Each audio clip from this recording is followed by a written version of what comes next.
अगर मैं पूछूं कि दुनिया में सबसे ज्यादा सुरक्षित तरीके से यात्रा करने का कौन सा माध्यम है, तो आपने हर जगह पढ़ रखा होगा एयरप्लेन सबसे ज्यादा सुरक्षित माध्यम है यात्रा करने का, यानी कि इसमें अगर आप एक जगह से दूसरी जगह जाओगे तो सबसे सुरक्षित रहोगे, क्योंकि एयरप्लेन क्रैश होने की जो घटनाएं हैं अमूमन कम ही होती है, बहुत रेयर है, और जब भी होती है दुनिया भर में हेडलाइन बनती है कि जी फलाने देश में फलाना एयरक्राफ्ट क्रैश हो गया।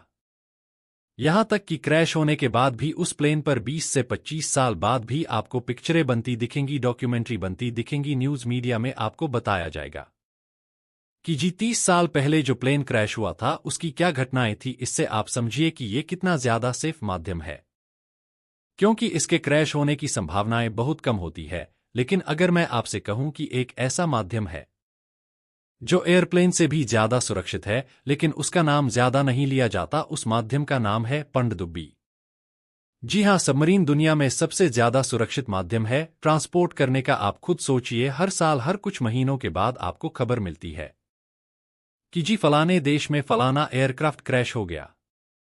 लेकिन आप अपने दिमाग पर जोर डालिए और सोचिए, आखिरी बार आपने यह कब सुना था कि फलाने देश की कोई पनडुब्बी पानी के अंदर तबाह हो गई या डूब गई। लिटरली आप में से 90 पर लोगों को याद ही नहीं होगा, 10 पर लोग जो याद करेंगे भी उन्हें 10 साल पुरानी या 15 साल पुरानी घटना याद आएगी।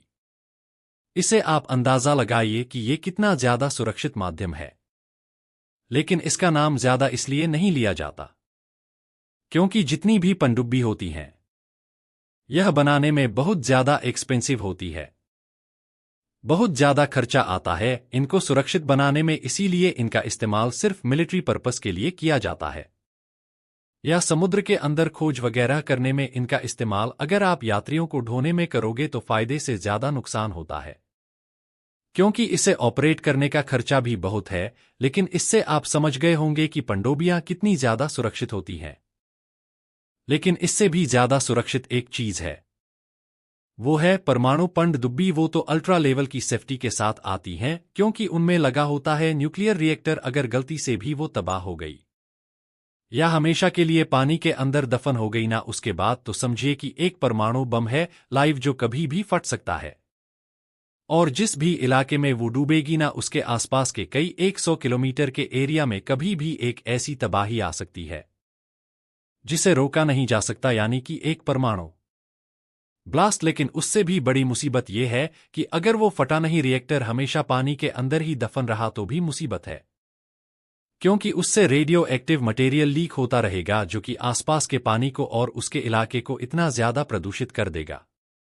आने वाली कई पीढ़ियों तक भी वहां जो बच्चे पैदा होंगे अपंग होंगे। इससे आप अंदाजा लगाइए कि कितना ज्यादा डैमेज कॉज कर सकती है एक परमाणु पनडुब्बी अगर उसमें कोई दुर्घटना हो जाए तो। इसीलिए न्यूक्लियर पनडुब्बियों को तो अल्ट्रा लेवल की सिक्योरिटी दी जाती है। लेकिन अब चीन ने एक ऐसा ब्लंडर कर दिया है जिसे इससे देखकर दुनिया हंस भी रही है और चीनियों के लिए दुख भी जता रही है। ऐसा क्यों कह रहा हूं, आप अपनी स्क्रीन पर देखिए, अभी अभी कंफर्म हुआ है कि चीन की एक परमाणु पनडुब्बी समुद्र के अंदर दुर्घटना का शिकार होकर हमेशा हमेशा के लिए डूब चुकी है। और आपको याद होगा कि मई महीने में ही इसी साल मैंने आपको खबर दी थी कि चीन के सोशल मीडिया से रिपोर्ट आ रही है कि इनकी एक नौसैनिक पनडुब्बी पानी में डूब गई है और चीन उसे छुपाने में लगा है। तो खैर, अब अमेरिकी इंटेलिजेंस ने कंफर्म कर दिया है कि मई के महीने में सोशल मीडिया पर जो खबर उड़ी थी कि चीन की पनडुब्बी डूब चुकी है, वह बिल्कुल सही है। और हमने जो अपने जासूसी उपकरण इस्तेमाल किए उससे पता चला कि यह कोई आम पनडुब्बी नहीं थी, यह एक परमाणु पनडुब्बी थी। और इस समय चीन के कोस्ट के पास एक पनडुब्बी डूबी हुई है जिसके मलबे में एक लाइव न्यूक्लियर रिएक्टर पड़ा है। और चीन की सरकार इस समय किसी भी तरीके से उस न्यूक्लियर रिएक्टर को रिकवर करने में लगी हुई है।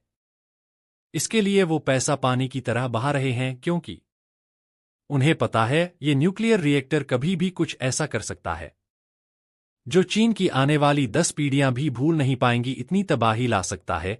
इसीलिए वो सुरक्षित तरीके से इसे निकालने में लगी है और रूस की सरकार भी इस मामले में उनकी चुपचाप मदद कर रही है। लेकिन हम भारतीयों के लिए जो सबसे मजेदार बात है ना वो तो यह है कि जो न्यूक्लियर पनडुब्बियों बनाया जाता है कि ये कम से कम 30 साल से लेकर 35 साल तक मजे में चले। उसके बाद भी इनमें थोड़ा बहुता ओवरहोल कर दिया जाता है। फुल सर्विस एक तरीके से कर दी जाती है, जिसके बाद यह 10 साल और चलती है, यानी कि 40 साल तक मजे में चलती है। कोई समस्या नहीं आती। लेकिन जरा इमेजिन कीजिए कि चीन की पनडुब्बी कब बनी होगी।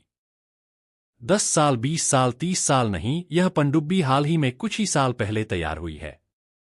रिपोर्ट्स बता रही हैं कि ढंग से चीन की नौसेना इसे इस्तेमाल भी नहीं कर पाई। इसने तो अभी पैसिफिक सागर का मुंह तक नहीं देखा था और यह चीन के हार्बर पर खड़े खड़े डूब गई। इसीलिए अब तमाम सोशल मीडिया साइट पर पूरी दुनिया चीनी सामान का मेड इन चाइना के लेबल का मजाक उड़ा रही है कि यह लोग पहले दुनिया भर के लोगों को परेशान करते थे घटिया क्वालिटी का सामान बेचकर, लेकिन अब खुद इनकी लंका लग चुकी है मेड इन चाइना के इस लेबल से। हालांकि इस मामले पर अभी और डिटेल आएंगी, इसलिए आप चैनल को सब्सक्राइब जरूर करें।